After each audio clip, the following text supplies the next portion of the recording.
लहानापासून मोठ्या नावणाय सगळ्यांना वरून असे खरपूस आणि आतून जाळीदार असे मिक्स डाळीचे आपण आप्पे कसे बनवायचे तेच बघणार आहोत। आणि त्यासोबत खाण्यासाठी चटणी देखील झटपट अशी बनवणार आहोत। अगदी मऊ लुसलुशीत राहतात, तयार होतात हे आप्पे तयार करण्यासाठी आज आपण मस्त अशा टिप्स देखील बघणार आहोत। म्हणजे आप्पे असे मऊ लुसलुशीत छान व्हावे याच्याकरता डाळ तांदळाचं प्रमाण चुकलं तर किंवा टायमिंग चुकलं तर हेच आप्पे घशात दाटल्यासारखे होतात। आज आपण मस्त असे मऊ लुसलुशीत असे आज आपण आप्पे कसे बनवायचे ते बघणार आहोत। त्यामुळे व्हिडिओ शेवटपर्यंत नक्की बघा, स्किप न करता। घरच्या काही अडचणीमुळे मला व्हिडिओ टाकता आला नाही, त्याच्यामुळे आता मी रेग्युलर व्हिडिओ टाकणार आहे। त्यामुळे मला असाच सपोर्ट पुढेही करा। त्यामुळे माझ्या चॅनलला नवीन असाल तर प्लीज चॅनलला सबस्क्राईब करा, लाईक करा। चला तर मग वेळ न घालवता रेसिपीला सुरुवात करूयात। तर त्यासाठी इथे मी घेतलेलं आहे एक वाटीचं प्रमाण घेतलेलं आहे। वाटी किंवा तुम्ही जी घरातली कुठली वाटी असू शकते ना, ती स्टीलची, ती सुद्धा घेऊ शकता। त्या वाटीने सगळं तुम्ही प्रमाण घेऊ शकता। तर इथे मी सेट करून वाटी घेतलेली आहे। त्याच वाटीने इथे मी 3 वाटी एवढा तांदूळ घेतलेला आहे। इथे मी रेशनचा तांदूळ घेतलेला आहे 3 वाटी आणि अर्धा कप एवढी हरभरा डाळ, अर्धा कप उडीद डाळ घेतलेली आहे आणि अर्धा कप इतकी मूग डाळ घेतलेली आहे। मी सालाची डाळ घेतलेली आहे, घरी बनवली, तुम्ही या ठिकाणी विकतची सुद्धा वापरू शकता। आता हे सर्व डाळी जे आहेत ना मिक्स करून घ्यायच्या आहेत तांदळासोबत आणि ह्याच्यामध्ये आपल्याला पाणी टाकायचे। पाणी टाकल्यानंतर आपल्याला स्वच्छ पाण्याने हे धुवून घ्यायचं आहे, कारण पावडर वगैरे असते ती सर्व निघून जाते तांदळामधली डाळीमधली। तरी 2 ते 3 पाण्याने हे स्वच्छ धुवून घ्यायचे डाळ आणि तांदूळ। इथे मी पोहे खायचे असतात ना, कांदे पोहे, ते विसरून गेलते, त्यासाठी इथे मी अर्धा कप इतके कांदे पोहे घेतलेले आहेत, 1 वाटीला कमी घेतलेले आहेत। त्याच्यामुळे काय होतं, पोहे घातल्यामुळे हलके फुलके आपले जाळीदार छान आप्पे बनवून तयार होतात, मऊ लुसलुशीत। त्याच्याकरता आपल्याला पोहे घालायचे आणि हे स्वच्छ पाण्याने धुवून घ्यायचे सुरुवातीला। आता या डाळ आणि तांदळाला 2 ते 3 पाण्याने मी याला स्वच्छ धुवून घेतलेलं आहे, बघू शकताय तुम्ही, अगदी पांढरं पाणी असेपर्यंत धुवून घेतलेलं आहे। इथे मी घेतलेला आहे मेथी दाणे अर्धा चमचा टाकायचे, टेस्ट खूप छान येते आपल्या आप्याला, त्याच्याकरता अर्धा चमचा मेथी दाणे टाकायचे। ह्याच्यामध्ये पाणी टाकायचे भरपूर, डाळ तांदूळ बुडेल इतपत आणि याला मिक्स करायचं हाताने आणि या डाळ तांदळावरती झाकून ठेवायचं आणि आपल्याला 6 ते 7 तास हे आपल्याला डाळ तांदूळ भिजत ठेवायचे आहेत। 6 ते 7 तासानंतर आता आपण चेक करूयात, बघू शकता तुम्ही 6 ते 7 तासानंतर इथे बघू शकता डाळ आणि तांदूळ छान भिजले आहेत। आता मी सकाळी लवकर भिजवलं होतं, 6 ते 7 तास झालेले आहेत। आता मी रात्री वाटायला घेते। आता इथे बघू शकताय हे पाणी जे आहे ना, हे आपल्याला टाकून द्यायचं नाही आहे, हे पाणी आहे ना हे बाजूला काढायचं आहे।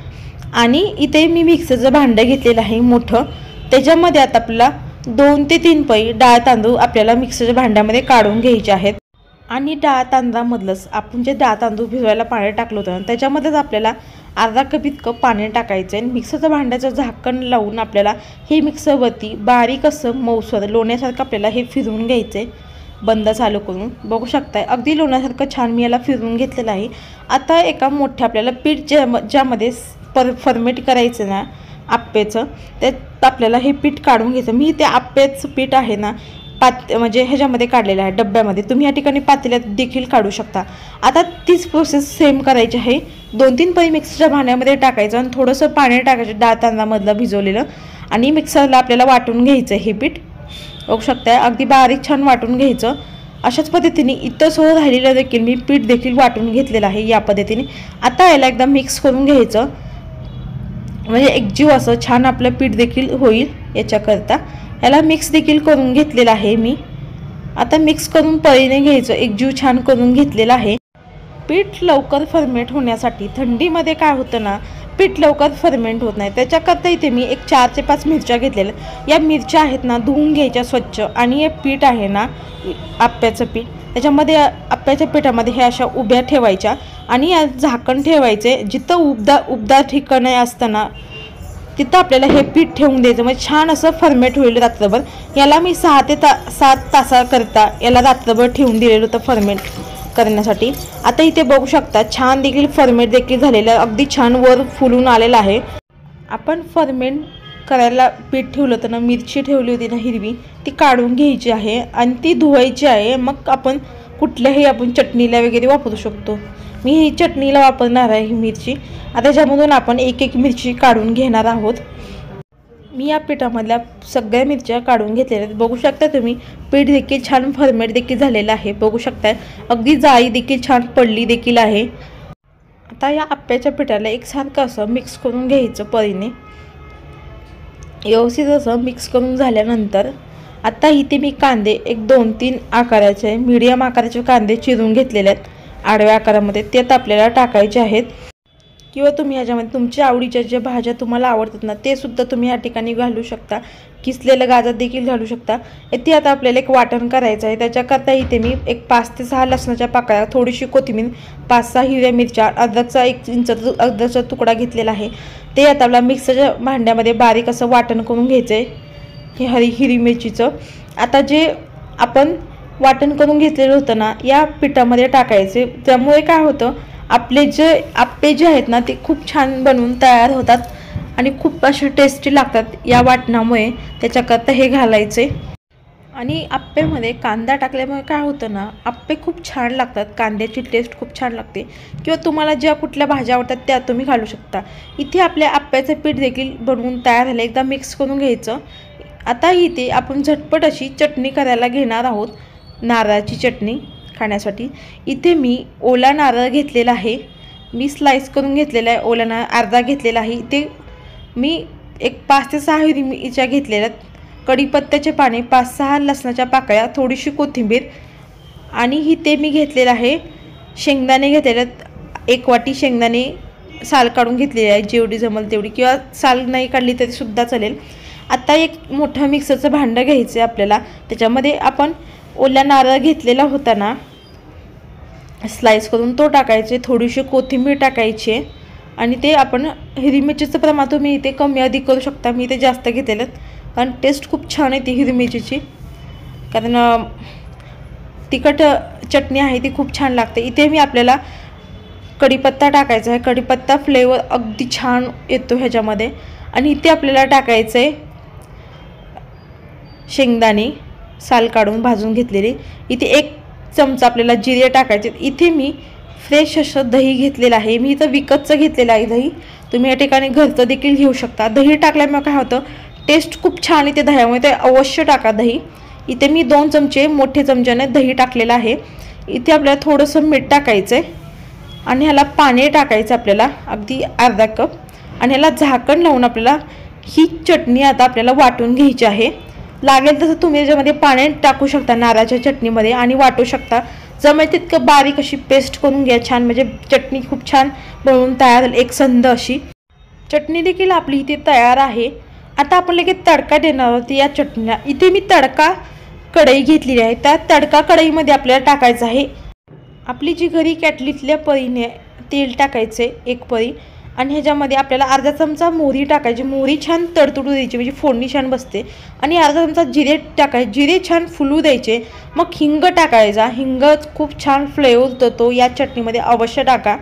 आता हिंग झाला की आपल्याला ह्याच्यामध्ये ॲड करायचे कढीपत्त्याचे पाने, माझा हा कुंडीतला आहे कढीपत्ता फ्रेश असा, थोडीशी कोथिंबीर टाकायची ह्याच्यामध्ये। हा तडका आहे ना गरम गरम या आपल्या चटणीमध्ये घालायचं आहे, आणि तडका दिला की चटणीवर झाकून ठेवायचं। म्हणजे काय होतं, जो स्मेल असतो ना ते तडक्याचा, तो चटणीला छान व्यवस्थित लागतो, आणि जे तेलाचे जे कणा म्हणजे हे असतात ना तेलाचे, ते बाजूला उडत नाही, त्याला झाकून ठेवायचं पटकन तडका दिला की चटणीवरती। इथे आपली चटणी देखील रेडी झालेली आहे। आता आपण घेणार आहोत फायनली आप्पे करायला। आता इथे मी डब्यातलं पीठ होतं ना थोडंसं काढून घेतलेलं आहे, बघू शकता ते कन्सिस्टन्सी तुम्ही अगदी मीडियम कन्सिस्टन्सीचं आहे हे आप्पे। मी मीठ देखील टाकलेलं आहे, पण मीठ आहे ते शूटिंग राहून गेलं मिठाचं, माफी असावी। इथे आप्पे पात्र देखील आपलं गरम झालेलं आहे। आप्पे पात्रामध्ये आपल्याला थोडं थोडं तेल टाकायचं, अगदी जास्त नाही, थोडं थोडं टाकायचं। किंवा तुमचं जर आप्पे पात्र चिटकत असेल आप्पे तर तुम्ही जास्त देखील घालू शकता, पण मी थोडं थोडं टाकलेलं आहे। हे नॉनस्टिकचं आहे हे आप्पे पात्र, जास्त म्हणजे चिटकत नाही आहे, आता ह्याच्यामध्ये आपल्याला एक एक चमचा आपल्याला आप्पे पात्रामध्ये पीठ टाकायचे, एक एक चमचा, जास्त टाकायचं नाही, अगदी थोडं म्हणजे थोडीशी जागा ठेवायची म्हणजे वर फुलून येतं ते आप्पे। याला आता आपल्याला झाकण ठेवायचं आप्पे पात्रावरती आणि ह्याला साधारण आपल्याला 15 ते 20 मिनिट आपल्याला हे आप्पे वाफवून घ्यायचे आहेत। बघू शकता तुम्ही वरचे देखील आप्पे छान असे वर फुलून आलेले आहेत आणि वरचे देखील छान फुगले देखील आहेत। बघू शकता तुम्ही अजिबात ओले वगैरे राहिले नाही आहेत वरती।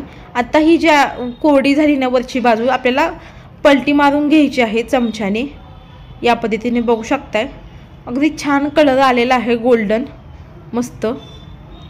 आता याला पलटी मारून घ्यायची आहे। एका बाजून छान असे शेकले गेले की दुसऱ्या बाजूने छान आपल्याला साधारण 10 ते 20 मिनिट आपल्याला शेकून घ्यायचे आहे खालच्या बाजूने देखील।